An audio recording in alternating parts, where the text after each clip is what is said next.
بسم اللہ الرحمن الرحیم۔ نبوت سے پہلے حضرت صلی اللہ علیہ وسلم کی زندگی، یعنی اس میں حضور پاک صلی اللہ علیہ وسلم کی زندگی کے متعلق، یعنی نبوت سے پہلے حضرت صلی اللہ علیہ وسلم کی زندگی کے متعلق بیان کروں گا۔ سوال ہے کہ لڑکپن میں آپ صلی اللہ علیہ وسلم کے اخلاق کیا تھے؟ سوال ہوتا ہے کہ لڑکپن میں آپ صلی اللہ علیہ وسلم کے اخلاق کیا تھے؟ جواب ہے کہ آپ صلی اللہ علیہ وسلم ذہین، سمجھدار، نیک طبیعت، صابر اور خوددار تھے۔ سنجیدگی اور متانت کے گویا پتلے تھے۔ کھیل کود کی طرف بالکل توجہ نہ تھی۔ حیا کی یہ حالت تھی کہ کبھی آپ صلی اللہ علیہ وسلم کا سطر نہیں کھل سکتا تھا، بلکہ ایک مرتبہ جب اتفاقاً سطر کھل گیا تو آپ صلی اللہ علیہ وسلم بے ہوش ہو گئے۔ کھانا کھانے کے وقت بچے شور و شگف کیا کرتے تھے، مگر آپ صلی اللہ علیہ وسلم خاموشی سے بیٹھے رہتے۔ جب آپ صلی اللہ علیہ وسلم کے چچا ابو طالب بلاتے، اس وقت حضور پاک صلی اللہ علیہ وسلم دسترخوان پر تشریف لا کر کھانا کھاتے ہیں۔ جیسا کھانا ہوتا اس پر کبھی ناک نہ چڑھاتے۔ سچائی، امانت داری، ادب، تعظیم، تہذیب گویا آپ کی گٹھی میں پڑی تھی، یا یہ کہو کہ قدرت کے ہاتھوں نے تمام اچھی باتوں کی گویا ایک تصویر بنائی تھی۔ جب سے حضور صلی اللہ علیہ وسلم سمجھدار ہوئے، اسی وقت سے قوت و بازو سے کما کر بسر کرنے کا شوق تھا۔ کسی دوسرے پر اپنا بوجھ ڈالنا ہرگز گوارا نہ ہوتا تھا۔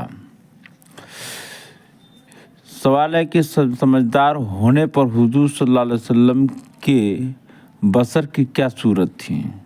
جواب ہے کہ حضور صلی اللہ علیہ وسلم نے مزدوری پر بکریاں چرا کر بھی بسر کی ہے اور تجارت بھی کی ہے۔ سوال، کیا حضور پاک صلی اللہ علیہ وسلم نے نبوت سے پہلے کوئی سفر بھی کیا؟ جواب ہے، 2 سفروں کا تذکرہ عام طور سے تاریخ میں ملتا ہے۔ جواب ہے کہ آپ صلی اللہ علیہ وسلم کہاں تشریف لے گئے تھے اور کیوں؟ جواب ہے کہ دونوں سفر شام کے ہوئے اور تجارت کے سلسلہ میں ہوئے۔ سوال ہے کہ شام کا پہلا سفر کب ہوا اور کیا شکل ہوئی؟ جواب ہے کہ جب حضور صلی اللہ علیہ وآلہ وسلم کی عمر مبارک 12 سال 2 ماہ 10 دن ہوئی تو آپ صلی اللہ علیہ وآلہ وسلم کے چچا ابو طالب تجارت کی غرض سے شام جانے لگے۔ حضور صلی اللہ علیہ وآلہ وسلم کو بھی اپنے ہمراہ لے لیا۔ سوال ہے کہ اس سفر کا خاص واقعہ کیا ہے؟ جواب ہے کہ بصرہ ایک مقام کا نام ہے۔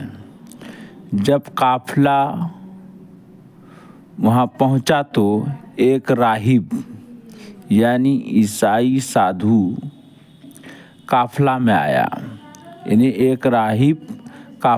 آیا، اور جب پرانی کتابوں کے موافق حضور صلی اللہ علیہ وآلہ وسلم کے چہرے سے آخر الزماں کی علامتیں ہو بہو ٹھیک پائی تو ابو طالب سے کہا، تمہارے بھتیجے وہی آخری نبی ہیں جن کا تذکرہ تورات اور انجیل وغیرہ کی آسمانی کتابوں میں ہے، اور جن کا مذہب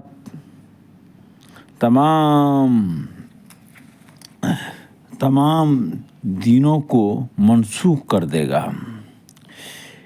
کہتا ہے یعنی جن کا تذکرہ تورات اور انجیل وغیرہ کی آسمانی کتابوں میں ہے اور جن کا مذہب تمام دینوں کو منسوخ کر دے گا۔